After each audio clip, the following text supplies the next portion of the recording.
सन्माननीय प्रमुख पाहुणे, आदरणीय शिक्षकगण आणि माझ्या प्रिय मित्र मैत्रिणींनो, आज मी तुम्हाला फक्त भाषण देणार नाही, मी आज तुम्हाला माझं स्वप्न सांगणार आहे. होय, मी एक स्वप्न पाहिलं. 15 ऑगस्टच्या पहाटेच स्वप्नात मी एका गडावर होते.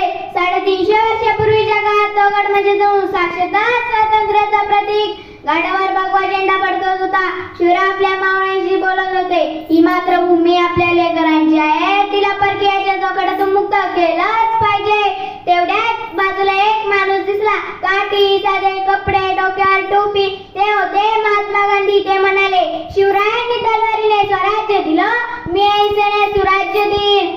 तेवढ्या शेजारी एक तरुण रक्ताने माखलेला झेंड्यात उभा, डोळ्यात ते होते भगतसिंग. ते म्हणाले, माझा जीव गेला तरी चालेल, पण देश स्वतंत्र झालाच पाहिजे.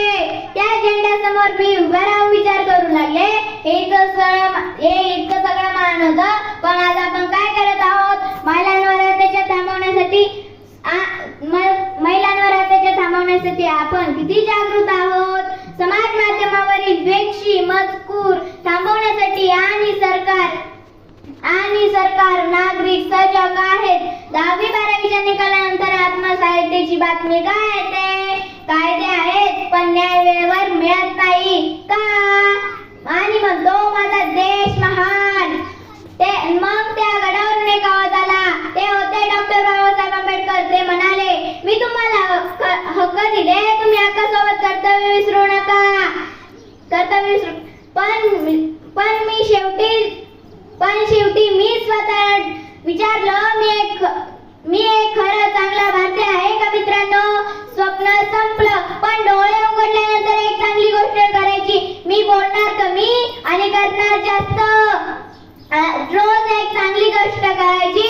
मी देशासाठी, आईसाठी, भविष्यासाठी मी ठरवलंय. मी इतरांना मदत करीन, कचरा कुठेही टाकणार नाही, मी खोटं बोलणार नाही, मी देशासाठी काम करीन. मी झेंडा केवळ फडकवणार नाही, त्याचा मान जपणार. मित्रांनो, तरच हे भारतभूमीचं खरं स्वातंत्र्य जगू शकतो आपण. मित्रांनो, हा स्वातंत्र्य दिनाचा उत्सव नाही, तर ती उद्याची जबाबदारी आहे. एवढे बोलून मी माझ्या भाषण संपवते. जय हिंद, जय भारत.